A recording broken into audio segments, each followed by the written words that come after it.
Greetings and welcome to the Read to Inspire podcast. I am Sibongiseni Mgolozeli, the host. Today I'm joined by another author from Northwest Rustenburg. Her name is Favour Litchfield.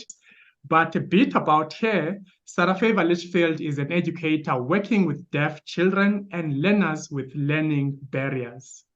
In her spare time, she reads and tells stories to children with disabilities.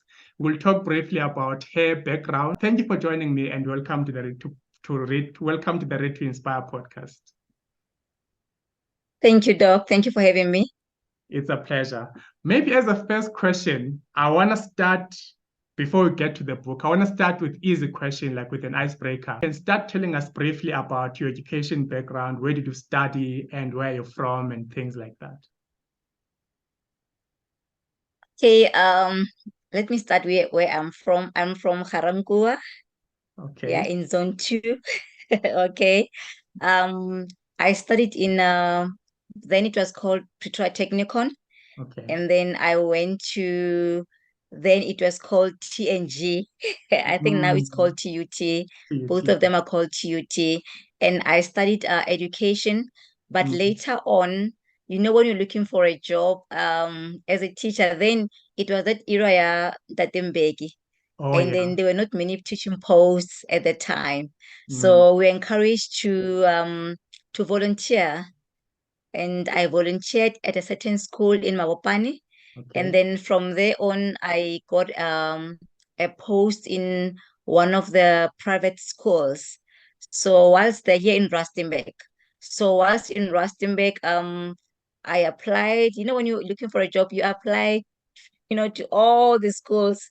So only to find that amongst the schools that I've applied to was a school for the deaf where I'm at the moment, which is called Kutlwano School for the Deaf.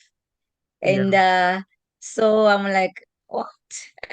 Kutlwano School for the Deaf. So at that time, when I was called for the interviews and I got appointed immediately, I went to Wits University. Then I did my honors in deaf education. So I continued studying sign language and with the University of UniWest. And at the moment, I'm qualified to teach deaf learners, and I'm also the deputy principal again at Kutlwano School for the Deaf. Thank you. Great to hear. The field that you have chosen, I know some people, they grow up loving education or maybe loving teaching other people, the sharing of knowledge generally, especially after they've learned themselves. After the bulb have been enlightened, they want to share that knowledge that they have gained. I just want to find out from you, growing up, what were your aspirations? I don't want to lie. I did not growing up envision to become a teacher. So I remember I went to Pretoria Technikon.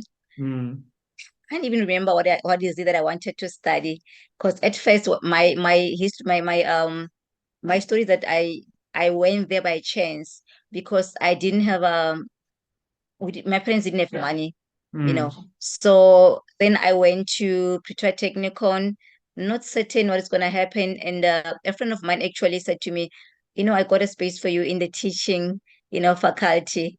Okay. And I was like, okay, it's okay. I can do that, because of like prior that I was like going up and down to colleges, looking for this and that. And others will say to me, no, we can't take you because you've done well. You must go to a university. So I tried everything. So teaching was like, okay, let me just take this. I did not know that one day I'll fall in love with with the profession. At that time, I remember my lecturer used to ask us, who of you wanted to become teachers? I think the whole class were like, it was the only place where there was like a space left. So we just registered there. So yeah, it was just by chance. Oh, I see. But then your choice, though, I pick to go for a career or for a field or courses whereby you'll be specializing with children with disabilities. Our lives are predestined. I think that's I must say. So like I'm saying, I start on a path where I'm like, you know what, I don't even want to be a teacher. But then as time goes on, then you realize your purpose that actually I was born to do this. Mm, So the first thing with me was I started loving teaching as a profession. And whilst there, because I was not even aware of, I can't say I was not aware of people living with disabilities, but mm, then I did not know the dynamics of teaching learners living with disabilities. So it's only when I got to the school and I'm like, okay, I'm not used to this environment. mm, So in that I learned. So you learn to, okay, there are children, um example, who are in the autistic spectrum, with different needs, children in wheelchairs. And mm. then above all in our school, because our primary admission is sign language, the Yeah. children who sign. And you end up like not only being a teacher there, but being a mother. So Mm, I learned a lot of things in the environment, that here I'm not only a teacher, but here I'm also a mother.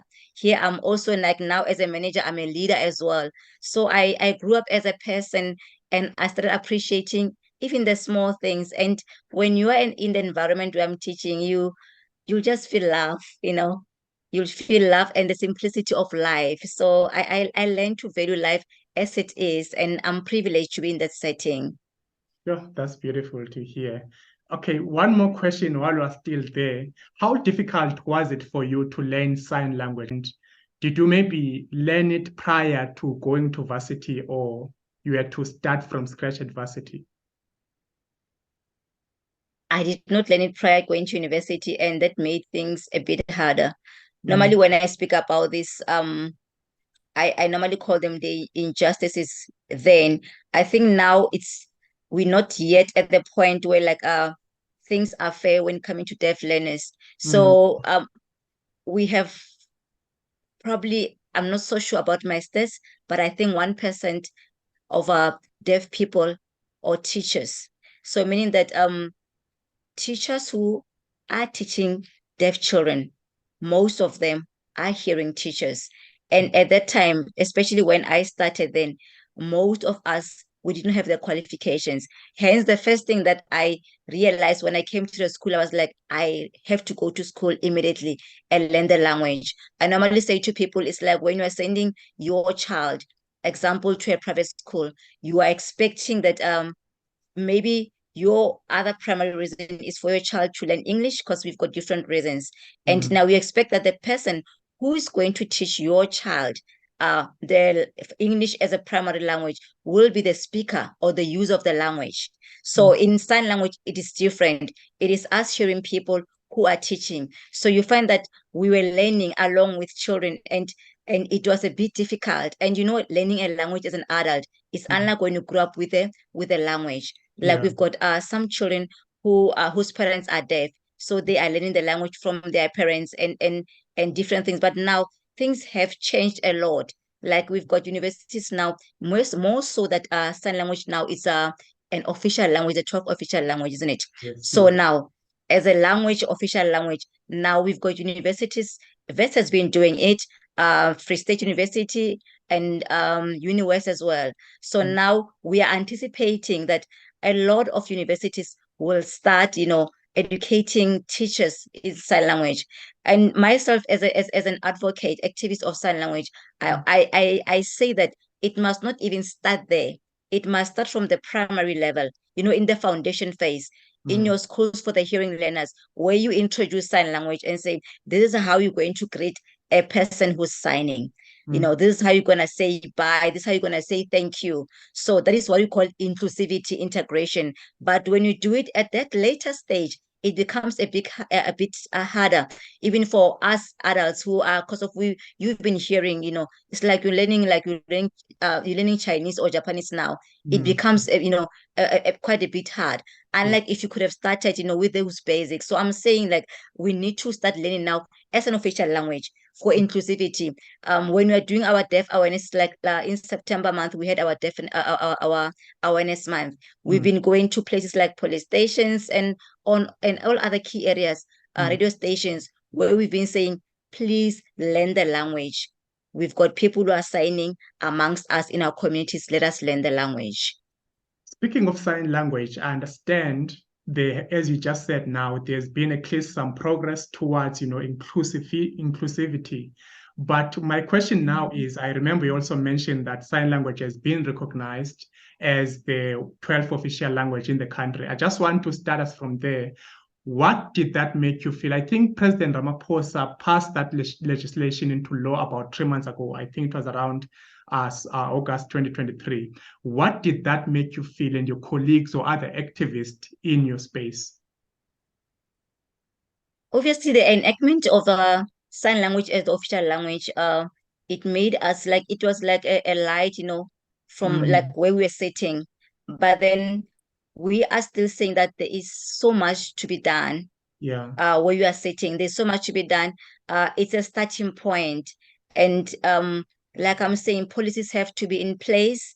We are talking about a community which has been like a minority of community. Like example, now we've been talking about Deaf Awareness Month, September. We don't want only that time to be like a time when we speak about deaf people, but it must be an ongoing thing that we know that these are the people amongst us. We need to see deaf people on our televisions, not only interpreters interpreting. We need to see them like I remember we had I think it was it Muvango or something, but then we had one of our soul pieces in it where we had someone who was signing. We need to see things like that. We need to see advertisements where a deaf person is signing. We need to see them being visible and not only being regarded as people living with disabilities, but then people who are able, because deafness does not happen in the mind, by the way, but it's just that people cannot hear or people cannot speak. And by the way, it also goes with the levels as well, because we've got also hard of hearers who, like, if you maybe shout, a person can access language. So it has their different levels. But what we're saying now is that much still needs to be done. At the moment, like in a school where I'm at, sign language, we call them language of teaching and learning, LOLT. So sign language is being taught together with English. Okay. And we are at a place where like there's something that is called deaf charter, where the deaf people are talking about their needs. And one of the things that I mentioned is that as a deaf person, I might not be a white person. I might be deaf and closer. I might be deaf and Pedi, and I need to learn my language. Wow. Hence, I'm saying we still have got a long way to go.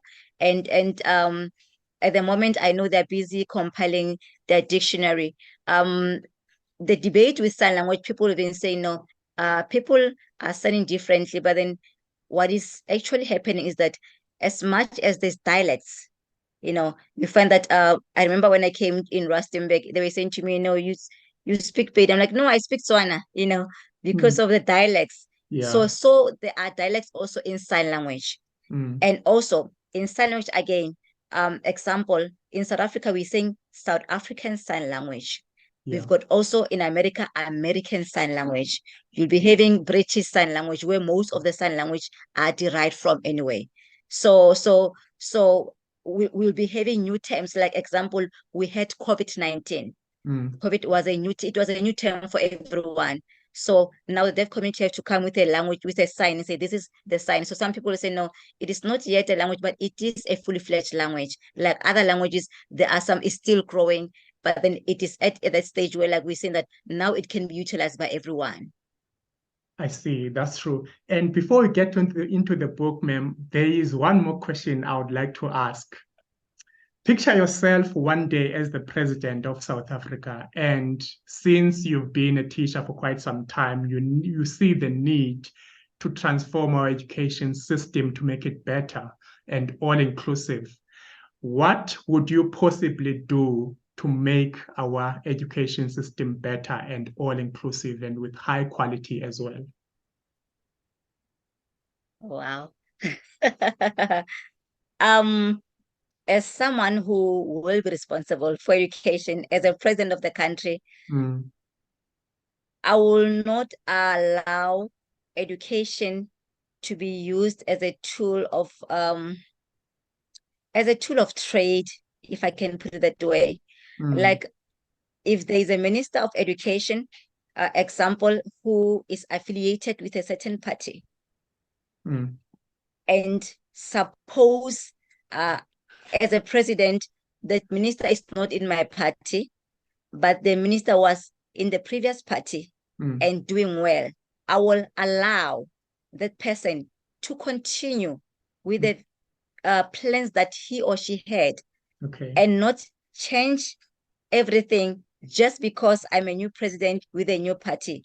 But then education should be guarded against all odds. It should not be used as a tool, as a tool of debate. But we should say as a country, where are we from? And where are we at the moment? And where are we heading to as a collective? So it should not be a point where we're saying that now this is a new party, and then now the whole people who are responsible for education must move, and the new people must start from afresh. Remember, when you're starting from afresh, you're starting with policies and all these things. At the moment, we've got teachers who are very much frustrated. You take policies, you just throw policies at them, and they just move. But if you want a buy-in of teachers, that is also one of the important things, that teachers must also be at the forefront of formulating policies that they will implement, because they're in classes, they know better, they understand better. But when you're coming from outside, especially when you are, sometimes we borrow policies from other countries. Yes, they've worked in those countries, but our countries, the context is different. So these are the things as a president, I will ensure that this place is safeguarded. And then also to say, are we still what? I don't want to use the word real, but then whatever that you are teaching, is it relevant? Are we still relevant? That is a question that we have to ask. Are we still relevant as a country? Yes. So that you don't say, no, we have to teach children this, but is it relevant? Is it going to take us to the future that you want to? What is it that we can put in place to make sure that we are moving forward as a country and as a people? Absolutely. Yeah, I feel like if you want to move forward as a country, we need to make our education sustainable.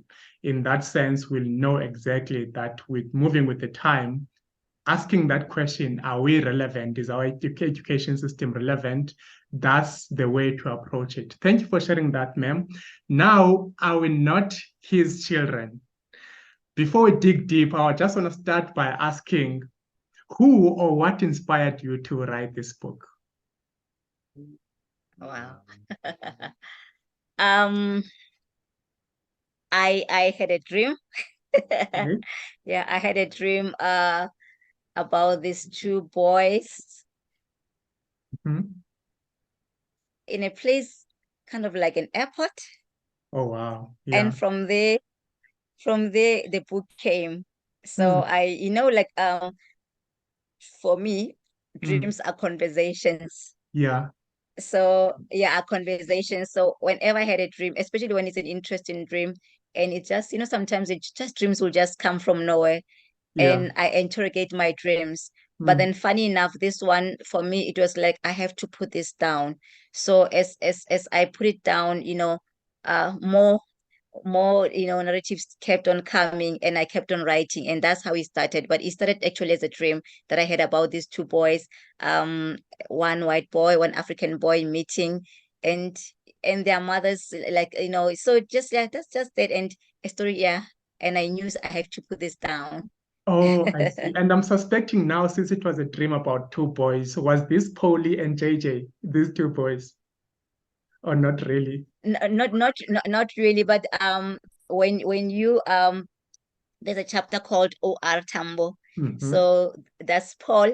You mentioned Paul. Paul is there, and this other boy. We don't have his name because he was a stranger. He remains a stranger that Paul met. So these are the two boys. Yeah. Okay, we'll get to that shortly. All right, I hear you, ma'am. Let's start with the first chapter, The Legend of the Chair, and also the lessons behind that story. Can you take us through it? It's beautiful. I want you to share that story with us. Okay, maybe before I start, let me mention that are we not his children? It's a book dedicated to all book lovers. You know, if you're a book lover, if you love reading, you've got a passion of reading, you'll enjoy this book.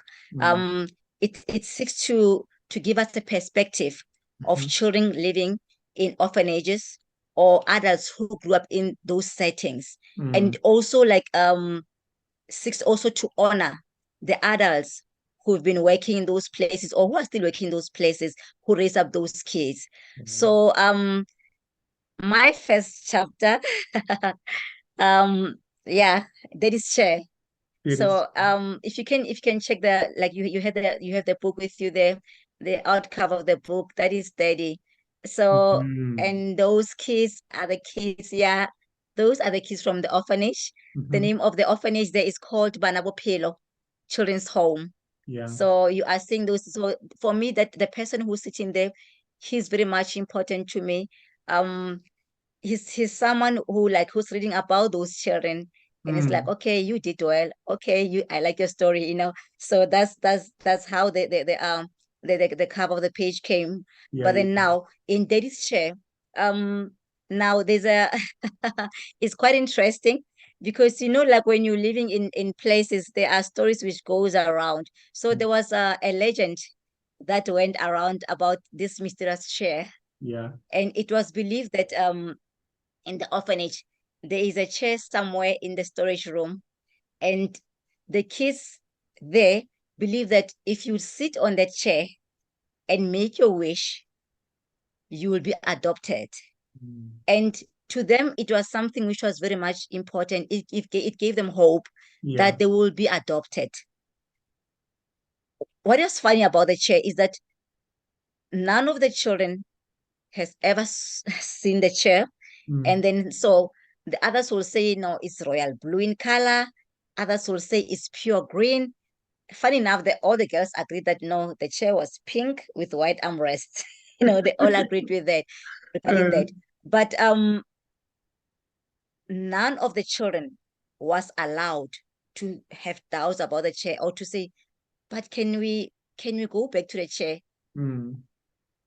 Does it really exist? Because of if it showed that you are doubting that there is a chair of hope called this chair, it meant that your chances of being adopted were limited.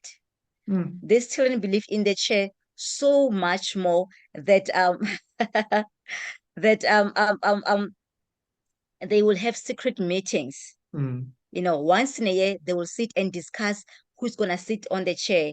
By the way, you mentioned Paul. Paul there is our Main character. it's our protagonist there, he's our leader. So children like Paul, they took the chair very serious. Paul's mission was to sit on the chair, come at me. Yeah. But now we had an antagonist there, the opposer, JJ.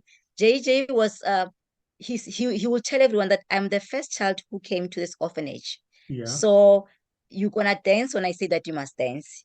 When I say you jump, you say how high. So if you wanted to sit on the chair, you had to pay JJ some cents to sit on the chair, because he was like, I know everything about the chair, I know it is, and all the stories. So Paul Paul was mischievous. He meant no harm. He was mischievous, and he had a best friend, by the way, called Vuyo. And I was like, Vuyo, you know what? I'm going to sit on the chair, and then not only me, I will take you with me. We are going to sit on the chair, and we're going to make a promise, a wish. And after making a wish, me and you are going to find a home for ourselves, loving home, a loving family. We'll be adopted. Yeah. And by the way, I am not going to pay JJ even a single cent. So he came up with a plan that, you know what, we are going to sit on the chair. And he thought, no, the plan, you know, like he had a plan which was well thought of, by the way, that we are going to sit on this chair. And that day came. Yeah. And sadly enough, you know, the day came, and the plan that he had was like, okay, they will play hide and seek. And as they're playing hide and seek, um Paul and will say to them, you know, I'll be the seeker, and it was surprising enough that they were saying, no, you don't like to be like a seeker. You've never volunteered to be a seeker. But Yeah. on that day, because he had planned to go that I'm going to be a seeker. So the last person he had to seek for was Vuyo. Mm. So as he was like, I'm going to look for Vuyo. So I'm like, okay, just go look for Vuyo. But the plan was that Vuyo will go to that place where the chair was. And so kids waited for them and they never came back. And and he found Vuyo like, waiting, actually sleeping. Vuyo, my man, just wake up. No time for sleeping. Eh, You know, we are going out of here. We are mm, going out of here. We're going to find ourselves a beautiful family. And then they went to that room, but the room was not as everyone has thought. It was greasy, mucky, shabby. mm, And to make matters worse, it was full of furniture, you know, chairs on top of tables, mm, mattresses piled on top of each other. mm. And it was discouraging when they got there. And to make matters worse, like there were spider webs all over, spiders. And And rats. and by the way, Paul was scared of spiders. So he had phobia. So Mm, when they got into the room, you know, none of the chair fitted the description of daddy's chair. mm, mm, And Paul, who was like, so hopeful, wanted to cry that we've come too far. By the way, that room was also forbidden. None of the children were allowed to go that side. So when it was like, we came this far for nothing. yeah. But then there at the center of the room, then they saw a chair. Mm, It was not like other chairs. It was a silver chair mm, and it fitted the description of daddy's chair. yeah. So it's like, Vuyo, look, there's daddy's chair. But now when they're supposed to go to daddy's chair, a surprise was awaiting them. Mhm. A family of rodents on top of daddy's chair. And now Vuyo on the other side is scared of the rodents. Yeah. Like, my word, what are you gonna do here? But this one, because of he was so determined, Paul just grabbed this, a stick from this other broken chair. And it's Mm, like and gave his friend another one and said, we are going forward. We mm, are going forward for this, and we are gonna sit on this chair, like it or not. mm, mm. And I don't want to spoil the thing. Yeah, I Uh think you've I will shared too leave it much there. already. I But will leave it really there. So that's entertaining. the share. Yeah, the details there in that storeroom. I was laughing. And it got me thinking, how did the animosity between Polly and JJ start? Because Paul had to be rebellious in order to go down. They didn't want to pay JJ for to have access to the chair, basically. So perhaps that's how it started. I don't know. Maybe you can share a bit about that part. If you can go behind, you'll see that there was a time like where JJ was like chasing, because this one has got a fear of spiders, Yeah, chasing Paul with a leaf like a spider and everything. So there had been like animosity between the two. yeah. But now at this time it was not even about that. Now it was the time that this boy was dying, was longing Mm, for a family. So sure. it's like, I don't care if what will happen to me, Mm, whether I'll be killed for this or anything, but as long as I have a family, we are going forward. So it was not even about, to say no, I've got no, it was not, it was about him and Vuyo getting their own family and being tired of in this orphanage, just wanting to be in a family where you've got to say someone, mommy, daddy. That's what he wanted. I see. Then there's a story of Paul and the Magnificent One, how he found out about how he got into the orphanage, as told by Mama B. Can you maybe tell us briefly about how he came to find out about his presence at the orphanage? Wow. The story of the Magnificent One, by the way. Mm, Um, it's well narrated. It's when you at times when you don't want to tell your children the truth mm, because you don't want them to be hurt. yeah. That's how it went by. Mama B, by the way, was a social worker in the orphanage. Mm, So so because he knew she knew the stories of most of these children, how they came to be, to become the residents of Banabopelo. mm, So when things were hard, she would try as a mother not to dig deeper and show them that, by the way, we picked you from the street and all that. So it was with Paul.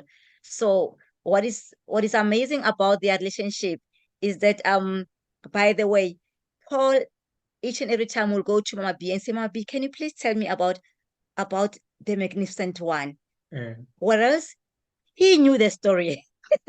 It's like when I don't know if Doc, if you've got your favorite, I don't know, movie, and you keep on watching, you know what will come, but you keep on watching. So it was that, like, kind of like a drug. He loved hearing that story because it gave him hope, it comforted him. And Mama B did not even know that actually Paul found out the truth of why he was in the orphanage in the first place. So with the Magnificent One, Mama B, in short, is like telling this boy that, one day, Christmas day, I saw, gigantic ribbons, falling on my bed, and there was this man who was magnificent in stature, and was asking him, Mama B, my child, what would you like to have? And he's like, I was amazed because this man knew my name. And he's like, I thought of everything. And I was like, I need a boy. And the funniest part about these people is that every time when Mama B came to that part, Paul will ask, and then what happened? So, like, they will tell you the same way each and every time. And Mama B was like, and inside was a boy. And Paul asked, who, Mama B? Said you. So every time the same story told the same way, and Paul enjoyed that. And what is also amazing with Mama B is that at the end of the story, each and every time she would shed a tear. So it seems kind of like she she started believing her story. We don't actually understand what was going on in her mind. But now what Paul knew, or what Mama B did not know at the moment or at the time, is that Paul knew everything. There was a time, when he was like sick and he could not go to a dining hall for breakfast. And at that time, um, the domestics who were in there by then, Mama Esther, and her friend there, and they thought they were gossiping. And she was like, you know what? I want to tell you a story about, you know, what is happening around here. All these kids who are in this place, they've got some really sad stories. And Paul at the time was like, he was about to say, like, no, all of them, but not me. He was that confident. He was like, so he was like, me, I was brought in here by the Magnificent One. I know where I'm coming from. But at the time, as they were talking, because he was like saying, because remember he was sick, and when you were sick at the time, like it was on Sunday. Sunday they had delicious food, delicious breakfast, from morning till late, it was just nice food. So at the time, because he was really sick, so he was like, you know what, I can't even go to a dining hall. But the thought of what was happening at the dining hall, like, it was like, I won't miss that the delicious food that comes only on Sunday. I'm gonna rush there. And but as he was about to go there, then he's eavesdropping, and he's not the kind to eavesdrop, but then they're talking about kids, and it's like, maybe this news will just give, I'll have when you know something that people don't know, like you've got it, a higher position. So as he's listening, and they're talking about these things, and this lady says to the other one that, there's this other one who's very, he's very dark. And Paul was like, I wonder who can that be?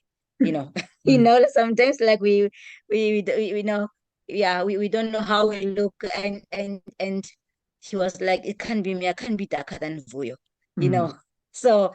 And this lady was like, this child, he believes that he was brought in by angels, by the Magnificent One, but actually he was found at the rubbish dump. And Paul was like, oh my word.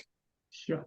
All along I thought that I came here, I was brought in by gigantic ribbons. And it was said, because the lady was explaining how he was found by a homeless man who was salvaging for food. And apparently Paul had a scar. So Yeah. this lady was describing that this child had a hideous scar, and Mm. Paul knew that they were talking about him. Mm. And yeah, that's the story of Paul. Eish. And we at the end we see how he managed to come into to accept who he was, Yeah. and to love Mama B in spite of, and not even telling her that you lied to me. But then Mm. now there's something beautiful that happens at the end of this chapter, where because of, like, in the beginning we're introduced to these two birds that Mama B spoke of. Then Mm. at the end we are seeing the same two birds, almost, I think, the same two birds. They come to Paul, and Paul realized that no, actually here, I'm a special child, no matter what. Yeah. Yeah, it was sad when I heard the whole truth about how Paul came into the orphanage. You have this character who broke the news, and somehow I felt like the way you described her name is Jane. You said she has verbal diarrhea, the nosy busybody. Is she the one who broke the news Yeah, to the one of the helpers in the orphanage? Okay. indeed, indeed, Mm. indeed. Like, she's a character, that one. Yeah. Because if you listen to how she'll put her story, she'll like, I'm gonna chill about everyone. And because the lady was Mama Esther was an intern, she was new there. She not Mm. Paul, and she was like, what, I'm gonna show you Paul when I cough. you know, I'll just stand behind Paul, and when I Yeah, cough, we must know that it's him. that's And the way she was touching the story, and this poor lady was like, but was like, come on, like, yeah. and she was like, it's not the only thing. I'll tell you more. These Mm. other ones, these twins. So, Yeah. that was her. We've got those characters at the workplace. Mm. They kind of like know everything, and they know doing what they're supposed to be doing, and Yeah. yeah, they're just gossiping. So she was the type. I see. But I love how Paul handled that whole situation. He moved on with his life. He was not even angry, like you said, with Mama B. So he was just a happy child. And then now I love it when you share the story to like a trip to Artambo that was organized by Mr. Dikobe. And I got to be curious. Who was Mr. Dikobe? Was he related to the Gogo and Kulu? Was he the son? And maybe you can also tell us after sharing that part how like the whole trip and how did it make the children feel. Okay, first of all, Mr. Dukobe was not related to anyone. He was Mm. a businessman who Okay. loved the kids in the orphanage. So Mm. you can imagine, like, it because it's an orphanage, some kids will be adopted, new Yeah. ones will come. Mm. So her allegiance was with the orphanage, that he loved those kids. So in Oh. spite of, like, those ones left, there's new ones. So as a businessman, each and every year when he was celebrating his birthday, he will Mm. make sure that there is a surprise awaiting the children. Beautiful. And at that time, it was a trip to OR, which of course was, a huge thing for everyone, because of, except only Bushle, one boy went, has been to the airport. None Mm. of them, including Gogo and Mkulu. By the way, Gogo had been working in an orphanage since it was opened. Mm. Gogo was due for pension, Mm. but she didn't want to go. And no one was brave enough to Mm. ask her that, Gogo, Okaricha, you need to go. It's your time is up, you Yeah. know. And yeah, so that was Gogo. Mm. And Mukulu, they've been there, but they've now been to orphanage to OR before. Mm. Um in this chapter, what it is written in a way that it celebrate our hero that day, Oliver Tambo, Mm. and also it also, like, it's educational as well Yeah. to kids who have not been to the airport, Mm. to Mm. say this is what you might expect, even though some other aspects are exaggerated. But Yeah. then this is what you can expect at the airport, um, where, so the trip to the airport, as you seeing that it was announced, in Monday morning assembly, by teacher Anna, and like the kids are like, excited to go to the airport. And I didn't know about you, but I remember with myself, when Mm. we had a trip, I wouldn't sleep. I, In my earliest I just couldn't days, wait. yeah, in my earliest days, I couldn't sleep when I knew we are going somewhere, maybe a trip to Joburg. Yeah, yeah. So So it I was could just relate. like that with the kids. And then at the moment, like that time, like, everything was about OR Tambo. Mm. Before children could sleep, like Paul will be talking to his friend Vuyo, I wonder how will OR look like, are we gonna get our own flights? Mm. And I don't know, Doc, if you as a child that you if you had this thing, it was a myth, but we believed in it that aeroplane, o botse mamang a tlise ngwana ka Laboraro, you know. Exactly. We did it as well. We'd shout. So yeah, so they started talking about it. So because remember these kids, they don't have parents Yeah. with them. They're not looking for children with aeroplanes, but Mm. then they're asking, I wonder if these aeroplanes can bring parents for us, you know. Mm. So then they go through many things. Are we gonna find a troop of flight attendants waiting for us? You start thinking about so many things. It Mm. was just a whole new thing for them. Yeah. So the day finally came, you know, and also what I love about them is they're going to the airport, what will happen to us as children again, as the kites moving, it's like trees are moving.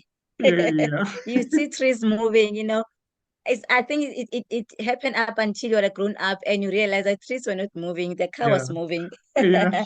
So as the trees are moving, they're counting them one, two, and all that.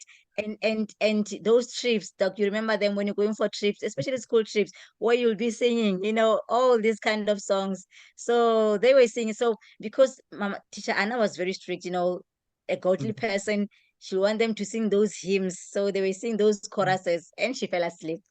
Then JJ started with the ones that he had from the Shebeen, the rowdy ones. And Yeah. then, so everybody joined in. Mm. Then they were there at the airport, the sign that say welcome to OR. Then they're saying they're at the airport. Then there Yeah. was a certain gentleman, tall gentleman called Mr. Hank. Now, Mm. there was a culture at the orphanage. If you are doctors, when you saying they call it Dr. S, Mm. Yeah. So he was like saying to them, I'm Doctor, I'm Mr. Hank. Then God was like, excuse me, can you call you Mr. H? You Yeah. know, and he was like, "Ah, sure, I love it. Can call you Mr. H." So, and he was their tour guide for the day, and he took them Mm. around. Yeah. So that is where we are. We meet the boy who became um Paul's friend. Just a Yeah. short-lived, friendship. Mm. So Mr. Heng was like, because when they got there, what was surprising was like, man, this place, it looks like a city, Mm. like Yeah. there's stores there, there's everything there. They're Mm. surprised to say, oh, you can buy food here, you can even buy clothes. They Mm. thought it was just a place where you just ride on a flight and you just go. Yeah. But surprisingly enough, there's kind of like there's bookstores. Mhm. There's everything there, and it was exciting for them. And like when you go for these trips, you'll be holding, you've got a partner, two by Yeah. two. You have to work like that. So, but Mm. now people were just rushing. Everybody seems like they were in a hurry, and Yeah. now they were like even losing their friends.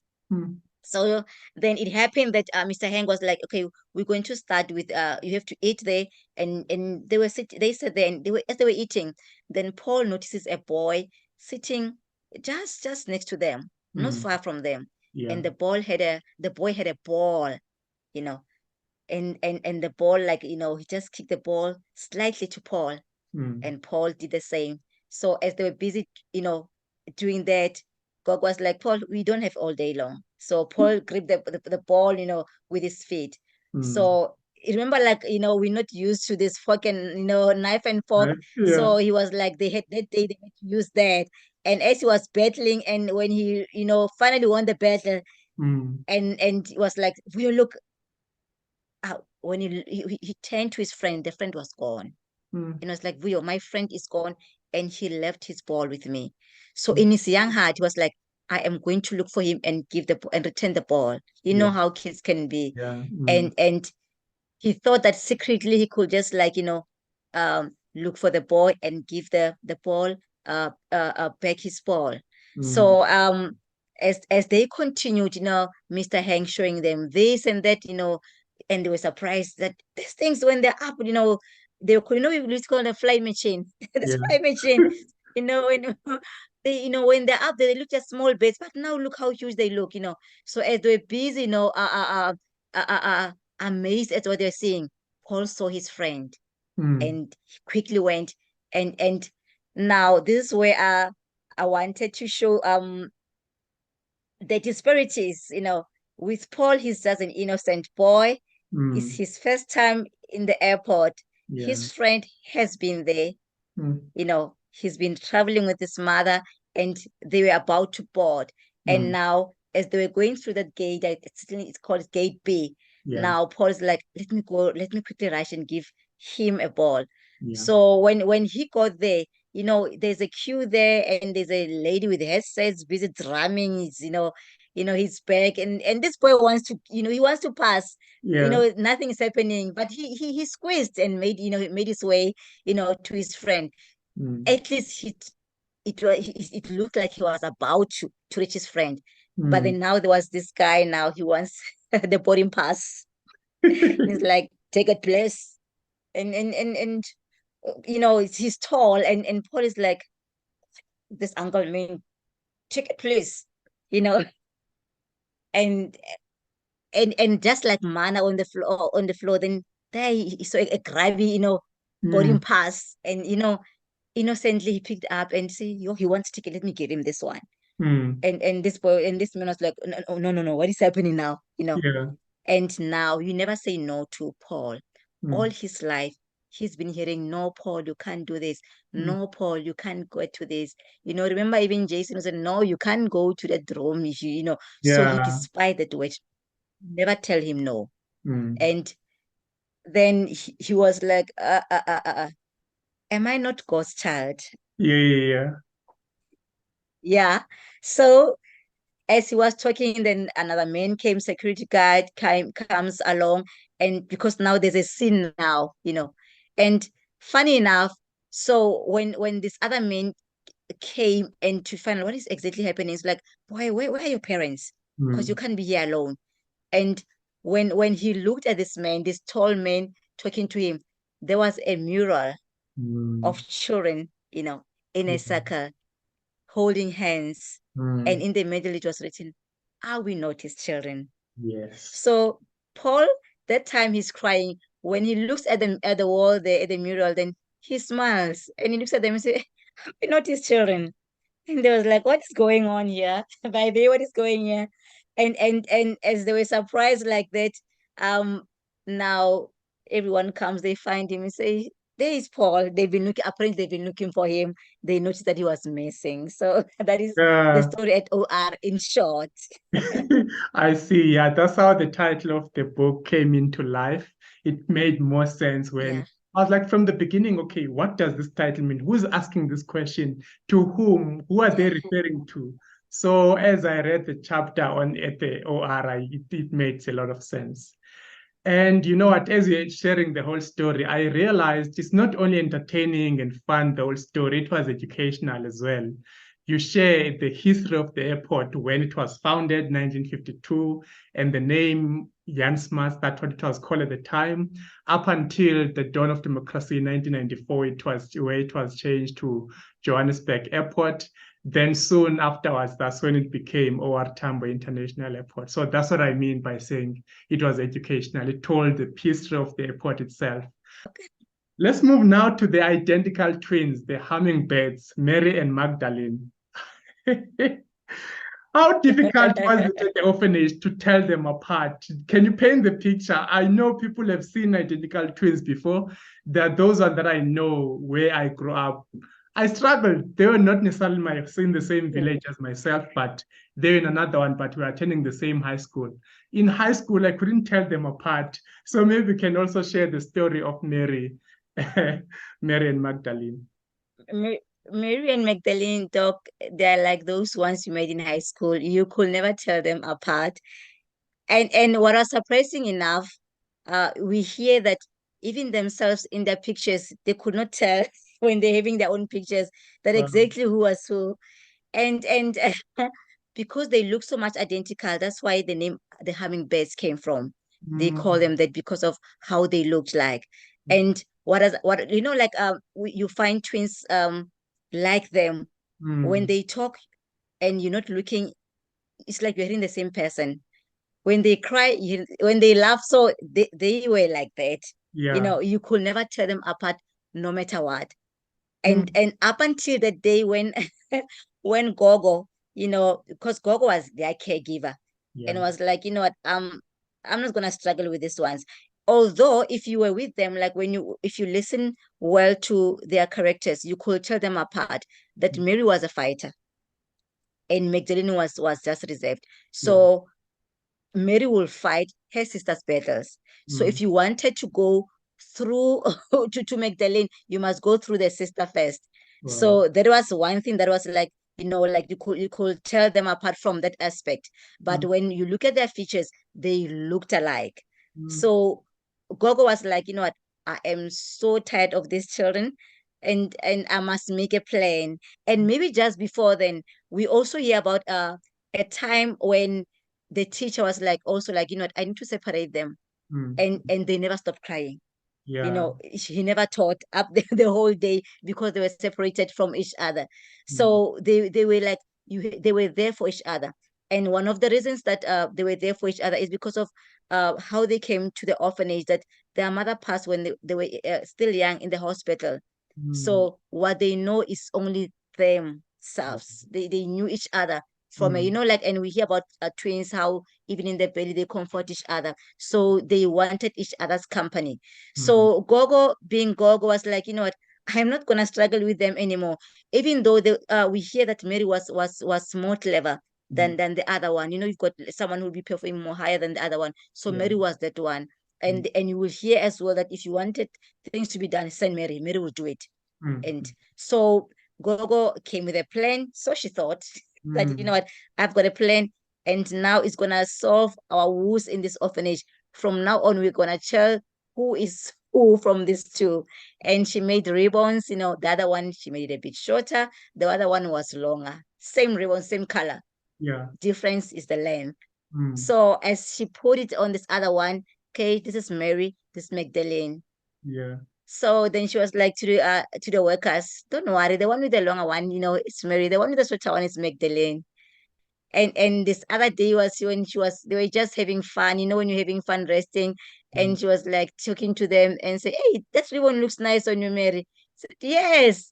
I told Magdalene the other day when I took it and put it on her that it looks nice on her. Yeah. So the girls have been exchanging these ribbons. Mm. Today, this one will give this one the shorter one. The following day, So Gogo was like, oh my God, I've been fooled all along. So, and remember, like with the twins, what they do, when you say Mary, Magdalene says, huh? When you say so, you'll never know. Yeah. They that's what they respond to it to each other's names like that. So Yeah. Mary Gogo was like, clearly I've been fooled all along. I thought I got this one's right, you know. No. So, but then the other thing that I like about their story now is when we hear about Will, Mm. Paul's friend who was in love with Magdalene. Yeah. Funny enough, he was in love with Magdalene, even though they looked identical. Yeah. So then he'll be complaining to Paul, because every time when he talks about it, his stories was about Magdalene. Mm. That Paul, Mm. I want to approach this girl, but I Yeah. don't want to bet on the wrong horse. I have to be sure that it's Magdalene and not Mary. So Yeah. Paul, acting mature and said, no, by the way, I'm the twin whisperer. I Yeah. can tell these people apart. I've Mm. got a discerning eye. So every time they'll be practicing that, he was like, there's a spot on Magdalene, Mm. and not people can see the spot. It's only those who can discern. So he would teach his friend that, so it was confusing. Sometimes the spot will be on the chin, sometimes, and Paul will say, but no, sometimes on the forehead. And Paul will say, Vuyo will say, but Paul, the other day you said it was on the chin. No, just be patient. You need patience, my friend. I'm teaching you these things. It's Yeah. only them who knows about the sport. So now it's you, me, and them. So you need patience. And Vuyo was like, okay, and you say you must squint, squint and raise your shoulders, Mm. and tilt your head, and you see the spot. So you can't just sit. You must do some actions to see the spot on this one. So Mm. up to a point where Vuyo will be practicing, and when the girls passes or meet him. So because he'll be doing the funny faces, and Mary will say, I told you, Magdalene, this one is funny. Can this boy, he's trying to look for the spot, Yeah. and this other day now, when they were passing, and Magdalene said, like he greeted them, and Magdalene said, "Hello, Vuyo." If Magdalene does that, Vuyo will not sleep. So it's like, Paul, in the whole day, Paul, Magdalene said to me, "Hello, Vuyo." He'll repeat that. And this other day he was so excited that uh she did that. She said hello Vuyo to him. And was like, Paul, you know, I greeted Magdalene, and she said to me, hello Vuyo. And each and every time Vuyo expected Paul to say something positive about what he's saying. And Paul, after thinking long enough, he was like, okay, now I think I've got it. He was, yes, my friend, you are just like Romeo and Juliet. We was like, no, they die in the end. We can't be those ones. And so yeah. I laughed at that part. I was like, okay, even though they are young, these ones, they still read books. How do they know about Romeo and Juliet at such an I young? think they told him about the story. I was surprised too. Okay, let's talk about JJ now, aka Klein Freddy. How did he get into the orphanage? I love that story. Wow, yeah, I also love the story too, even though it kind of like a sad story. Mm, JJ is one of my favorite characters. Because we learn there's a saying that don't judge any person up until you walk a mile in their shoes, isn't it? So JJ is that type of person. yeah, um we hear when how he came to Banabopilo. Apparently, a couple who owned a spaza shop, yeah. one day they were early in the morning, when you're selling, people will just come in and they come to buy. But at the time it was so early in the morning, to a point that the gogo, like the old granny there, was like, I'm going to give this person who's knocking at this time, a piece of my mind. Mm, So, to her surprise, when she opened the door, there by her doorstep mm, was a baby wrapped in a quilt. mm, Then she's looking, where's the mother? There's no one there. Then Granny, Mkhosi, the surname was Khosi. Papa Mkhosi was sleeping. Then he was calling him, please come by. And the old man, like, was like, he tucked himself and was like, I ain't going anywhere. I'm not gonna move, you know. mm, And Granny was like, she raised it high, she took it higher, a higher pitch, mm, that I'm gonna wake him up and he's gonna come. And as he was doing that, the neighbors' dogs are competing. mm, It was just, and the neighbors are people, what's happening that side now in Gogo's house. yeah. So, but eventually, that Mkhulu lost the battle. Kulu, then he came down. So as he came down, then they are seeing this child. So when Mkhulu picked up the child, a note fell from the blanket, Mm, and it was written, um, take care of him, Gogo. I can't take care of him. His name is JJ, mm, Jason Jr. mm, That is JJ. So it's shorter for Jason Jr. And wow, now Gogo didn't have and Mkulu, they didn't have kids of their own. So when Gogo read that, an old wound, an old scar opened again. yeah. And in her heart, she asked God that, God, how do you give people like the one who just left hers here, Mm, and you deny me who will do anything to get a baby like this one? So Mkulu, when he looks at the baby, Mkulu's like, this boy looks like Clean Freddy. mm, Now, Clean Freddy is a grandson of the old white person mm, whom Mkulu used to work for. yeah. So Mkulu's like, no way, this is Clean Freddy. Eh, So, but then now he wakes up from his trance, but no, because he's been working, he worked there a while, it's a long time ago. It's like, no, Clean Freddy must now be it's at school going age now. It can't be him. yeah. So this old couple now, it's they raise this, they don't raise the child. Mm, Obviously they call the police. We found a child. The police say, don't worry, social services will come. So it also highlights the processes that sometimes happens. So the police promised them that no, a child, the social worker or social services will come and pick the child, but within an hour. So an hour turned into days.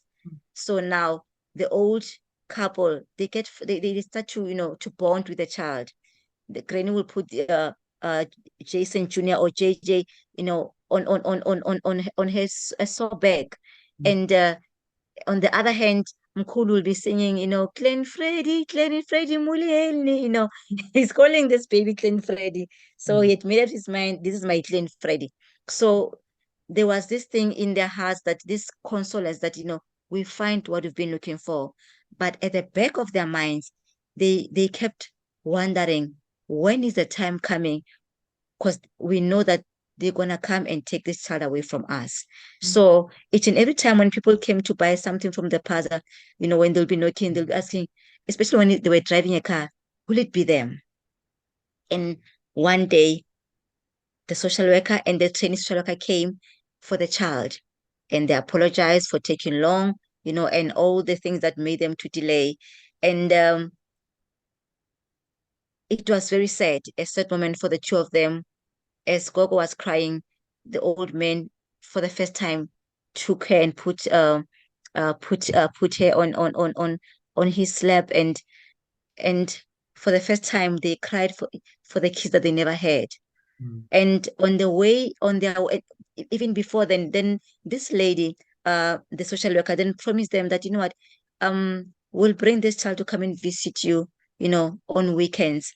And she kept that promise up until she was transferred to another orphanage. And on her way back, it was a surprise. She repeats the same words that Gogo mentioned, that I wonder what is happening in this world, that God will give people children and they will throw them away. And those who want them, they can't even have them. And she was saying, if this was a younger couple, if you can't trace the parents, then probably we'll bring the child back. But then they're an elderly couple. So JJ remained at the orphanage. She kept her promise. JJ was a happy child, they will spoil her. But unfortunately, death happens. After 2 years, Mkulu dies. A year after, Granny dies. To make matters worse, JJ now, in orphanages, other kids are adopted, others are fostered, others they just go for, like, during the holidays. You can just say, I want to go to the zoo. Let me go and take one child or two children there. So JJ, whenever they will take him for a short moment and bring him back, he was like, they don't want me because I'm a naughty child. So he labeled himself as a naughty child. And it seemed like no one wanted to adopt JJ. This one will say this and that, and now he was growing up. When kids in the orphanage grow up now parents, they like, if it was me, I could have taught him, you want to create to give him your own rules of your own family. And now, to make matters worse, he was fostered by many people. So this one say, do this way, this one, no, in my house I want it to be done this way. So the child was confused to an extent that he made up his mind that I'll remain in Banabopelo orphanage, and it doesn't matter what will cost me, this is my home.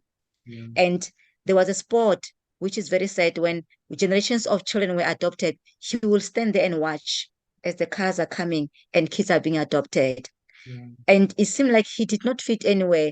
The other thing that also that he despised was people, when they came to the orphanage or when they met him, when they went to town, they will say to him, or they'll ask the adults, so he didn't like that at all. So he will say, Mkulu, can you please cut my hair? Because of how he looked. So he was a beautiful boy with long flaxen hair. So everybody will like say, this one, where did you steal this white boy from? So he also despised that. But then as we read the story further, it ends so beautifully. I don't want to spoil it as well. It ends so beautifully, and it's amazing how it ends. Whom he meets there, and the relationship that they will later have, and that's why we see hope, manifesting in all the situations. Hence, this book is more of a story of hope. Yeah, true. Before we get to the story of hope, maybe not without giving spoilers. I think at the end, JJ end up getting adopted, right, because of his talent in soccer. Yes, yes. He ends up being adopted. And since we mentioned that, maybe we should also mention that the people who adopted him Mm, somehow, we don't know how, yeah. but they reminded him of grandpa Mm, and grandma mm, Hosi. There yeah. were things, they everything, their mannerism, they looked like them. Mm, And mm, to an extent that when the gentleman gave Jason Jr. a hand, mm, the new father, and yeah. Jason Jr. said to him, just call me Clean Freddy. And Freddie. I remember that. Then now the story of Hope, the last chapter in the book. Hope was the first ever child at the orphanage.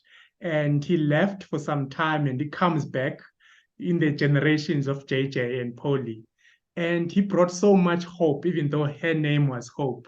Please tell us more and what was the title of Hope now when she returns to the orphanage. Wow. Hope is wow. Hope is a person. Mm, Hope is the kids in the orphanage. mm. Hope is beauty. Hmm. So when you start with the first chapter, Mm, at the end, mm, you'll hear the social worker when the boys were explaining why they had to look for the 12 promises. yeah. That the social worker tells them about hope, about Mm, two chairs, and one of them was called hope. So we see how it is beautifully crafted, that it also then comes there at the end, even though each and every chapter you keep on seeing hope, hope, hope, hope. But mm, then at the end, uh hope is there. And as we see how she comes about, she comes at a time when no one is expecting her. mm, No one seems to even know who she is, that there's a person called Hope. At that time, her identity was even hidden. wow. So we are looking at this in a way that hope resides deep within us. And Mm, at times we don't even recognize that there's hope. So yeah. hope has been with them. They were Mm, not aware that hope has been with them. And as everybody was wondering, because now they had to celebrate hope. Hope is coming. They had to celebrate hope, even though they did not know that it was hope who was coming. mm, And remember then that everything had to change. They mm, had to practice, the drummies formations, the traditional songs, the boys had to get haircuts and mm, everything, people had to prepare for hope. wow. This is what I sometimes call life pauses. Mm, That you'll be in your journey, but something says you must pause for this. And mm, it was that kind of hope that they were not anticipating that. And to an extent that the adults were like even complaining, but why do we have to change from our usual, traditions? We're fine with what we've been doing every day. Now we are preparing for this thing, and no one can tell us, seems to say anything about who is this person coming, up until that fateful day came. And there was an entourage, police came coming, the mayors, with all his chains and everything. And the kids were like, they marveled at, you know the bodyguards were there. Say, oh my word, what is happening? The sirens and everything. So the day had finally come. And what was amazing on that day, it was a beautiful day. Music playing in the hall as they're waiting for the visitors to come. So as they're waiting, then there are gifts, nice gifts there. Everything is in order, mm, the flowers and everything.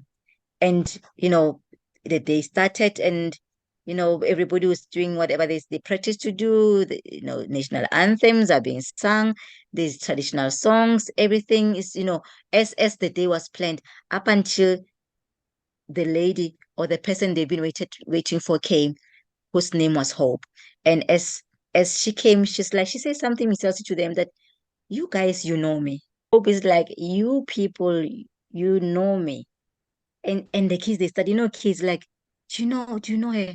Others will shake their heads. Others will say, yes, now I know her, So just like, you know me because, and you are going to tell me who I am, and God was like, oh my word, eh, they we've been waiting for someone, and now she can't even tell us her name, and we must tell her name, you know. So and she calls the kids, and they try. And by the way, if we can guess, say asking them names, say, who are you? Kids, they keep, no, you are, they're giving her different names, and she keeps on saying, I'm that one. And Vuyo, like, he raises his hand, and it's like, yes, and it's like his laughing. So I like this one. Say, oh, you my boy, I'm Vuyo. And Vuyo's like, okay, can you give it a shot? Say, yeah, you're Magdalene. Remember, he's in love with Magdalene. And everybody laughs. So it's like, you are Magdalene. So everybody, like, all these kids, they give this lady hope. And this lady says, all the names, they're mine. And the kids were like, always like asking Vuyo, Vuyo, how can someone have so many names? Is it really possible? He says, these are my names because of I am you. I am you. I I I have slept on your bed. I sat on your chest. I've even eaten your food. So when you look at me, you are seeing yourself. So I'm hope, you are hope. And then she did the unthinkable. She called Mkulu and the wife, Gogo. And she said, Gogo, I am the first child. Now we know who's the first child in the orphanage. It was not JJ, as he was saying. Yeah. I am the first child Mm. who came into this place. Mm. And Mkulu was like, I kept on saying, man, that there's something about those eyes. My China, they used to call her China then because of the way she had those Chinese eyes, Yeah. And and then they're laughing, they're crying, Gogo is crying. And by the way, they gave the kids uh, uh gifts there. What is surprising enough is that everyone got what he wanted. Wow. And kids was like, when is she finishing? I want to play with my PlayStation. Another one, I want to play with my doll and everything. So, and this lady then explains to everyone that when I left here, I went to this land of the pearl, and there I was volunteering in an orphanage as well. And then I met this guy, not knowing that he's a prince of that land of the pearl. And Yeah. he married me, and these are my people, this is my husband, and these are my kids. No wonder they were like bodyguards and all the commotion Yeah. when Hope was coming. So now this book and this chapter says to us that there is hope at the end of the day. After each and every story has been told, there is hope for everyone. Sure. Thank you, Doc. Yeah. Is there anything else maybe we haven't covered from the book, maybe that you'd like to highlight? Not really.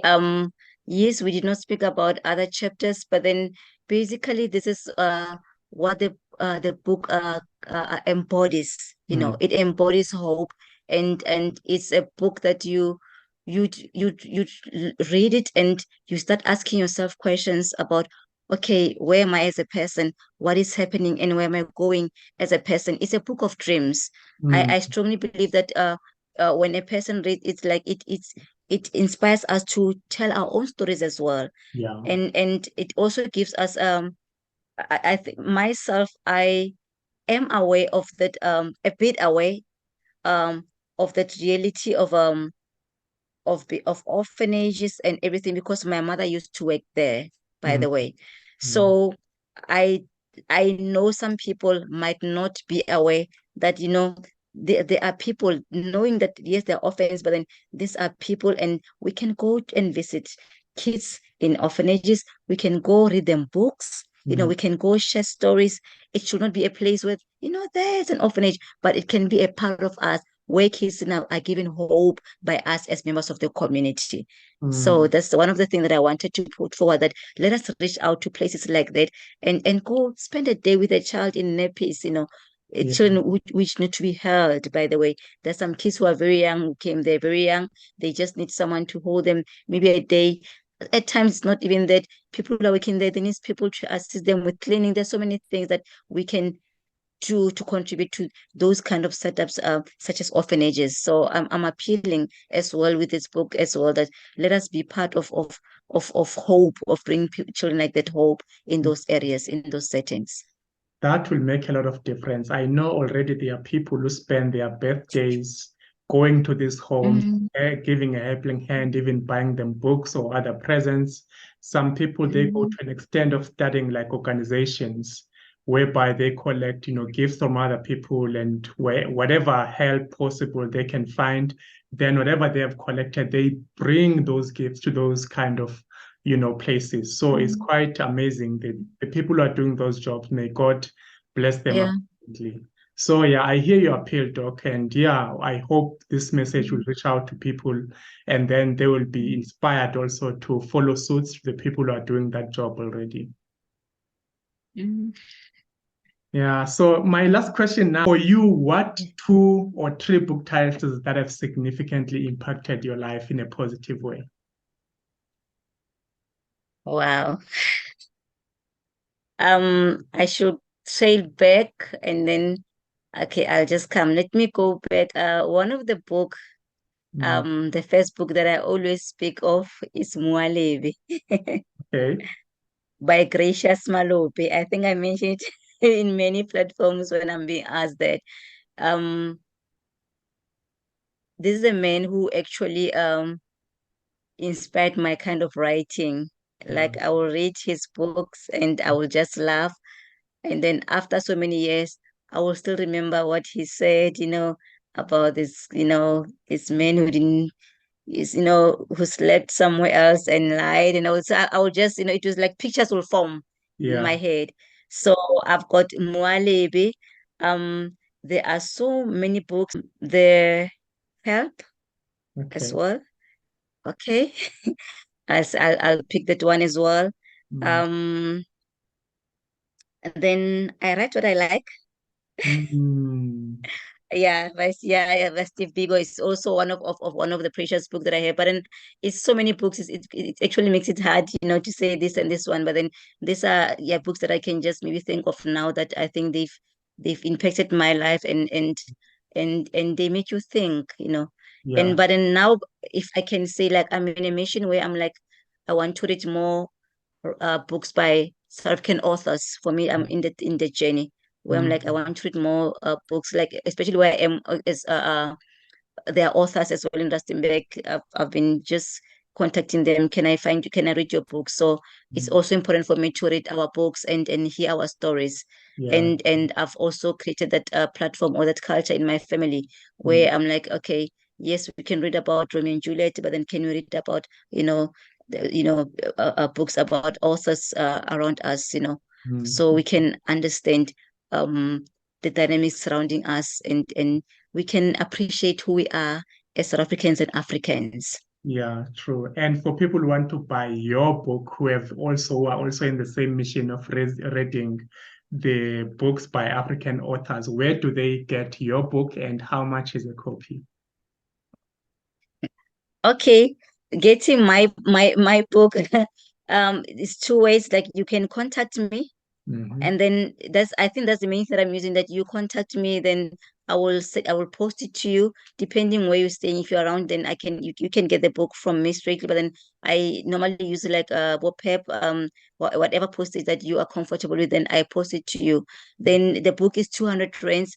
And if should depending where you are staying, then I will let you know that, okay, based on the distance, then you will add 50 rands depending where you are. But Mm. then I use for pep stores to just to post it around.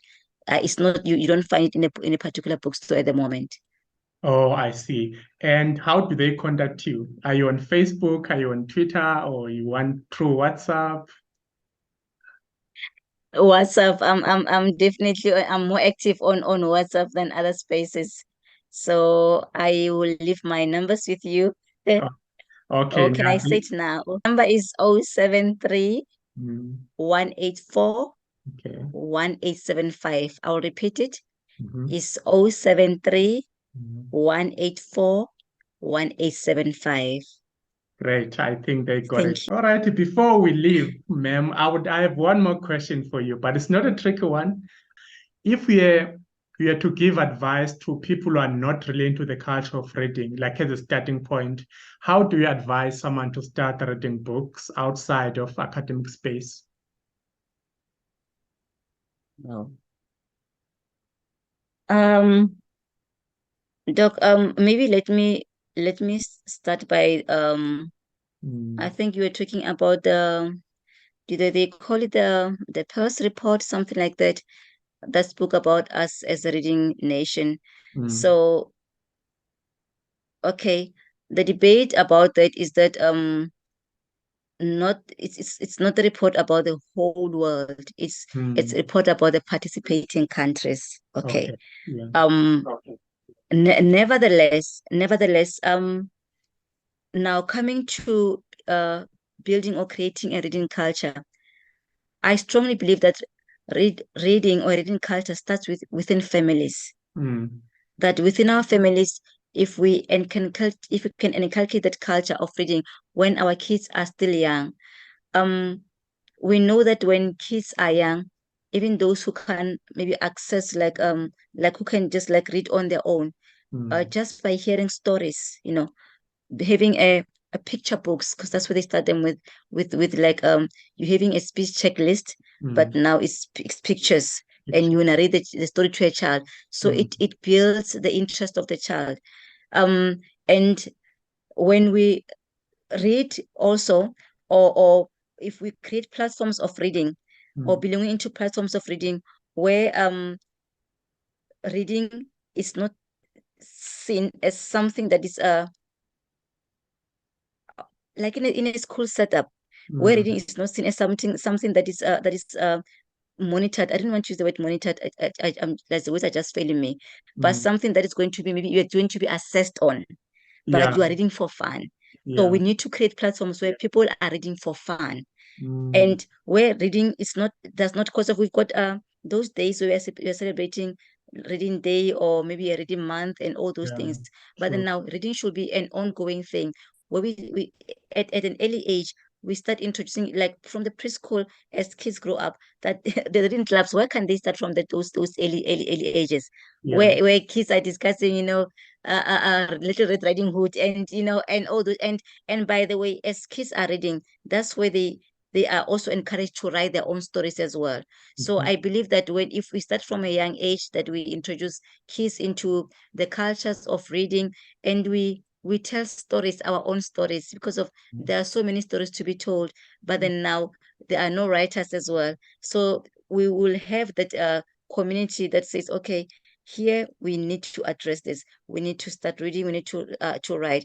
But at the moment, reading, I think, has been introduced to us as something that happens in schools. I think it, Mm. like, you have to read in school, and in school the teacher is holding a cane, or Yeah, what, or yeah, used to hold a cane. So it kind of like a kind of like a punishment. It never, you don't find books in let's say in hair salons, except the magazines, which is mm. read books anyway. But Yeah. then if you will find them in all these places, you find them in McDonald's, those who go to McDonald's, you Wow. find them in all these places where people are, especially where young people are. Then it Mm. will encourage that culture of reading, that actually, Mm. what, reading is fun. And you Mm. will also put also the relevant books that will attract people, in the different spaces. Then Mm. people will start reading. And like, I've seen the power of advertisement, like people, everything they advertise, to entice people or to encourage people. So if Mm. those things will be like, we like, because now there's challenges with mental problems, maybe crimes and everything. But then I think reading will also come as one of the interventions to say, by the way, if young people can, take this direction, it might, help them not to experience one, two, three, four, Mm. challenges in life. Yeah, that's beautiful because you've brought in a dimension I never thought of, having to maybe put like bookshelves at these businesses in our community, like McDonald's, or even at the barber shop. You can have these books whereby when people come to do their haircuts, while they are being cut. I think I saw a video one day, like there was a kid who was reading a book and then the barber was busy cutting him. And Well, just to summarize, you got me thinking that, as a society, as a whole, we all have a role to play. it's not only the responsibility of our schools to teach kids how to read, and especially if we want to be deliberate in terms of promoting the reading culture. What you mentioned here now got me thinking that, we all have this responsibility, whether churches, whether schools, whether clinic, each and every part of the community can be deliberate in that respect. Try and deliberately plant those bookshelves in those spaces. Obviously, these are not libraries. You do not allow people to take those books out of those spaces. And McDonald's, you say, okay, while you're enjoying your meal there, just grab a book and read instead of like always being paging on your phone. Just pass time by reading a book. You are at the clinic, you are in the queue waiting, just grab a book and then leave the book when you are done. All those different places, let's do that. And then I think that way will lessen the burden as well, if always relying on teachers at school to teach our kids how to read. Another thing that you have mentioned in the beginning is that as parents, when we read them these stories as we're growing up, this is also will help to strengthen the bond between the kids and the parents. And I've noticed that those kids or those parents who have started very early in teaching their kids how to read by reading them stories, by teaching them the importance of reading at a very early age, they tend to be more successful than the kids who grew up in families whereby they were not taught how to read at a very young age. So that's the reason why we believe as a book club. You also mentioned having to expose yourself to different platforms whereby there are book clubs, people are reading books. It helps a lot. So thank you for sharing that. It will help a lot, hopefully, for people who are listening or and watching this podcast. They will think differently in terms of how we can help our society, our country, our continent in becoming better readers and becoming a better in changing the world generally. That's it from me, ma'am. Thank you for making time to join us. And I thank also for listeners and the readers and the visionaries, everyone who support the channel. Please subscribe and ensure that you keep on following what we're trying to teach and what we're trying to promote in terms of the podcast, our vision and mission and everything you can think of. Otherwise, for now, that's it from us. Bye-bye. Thank you, Doc. Bye.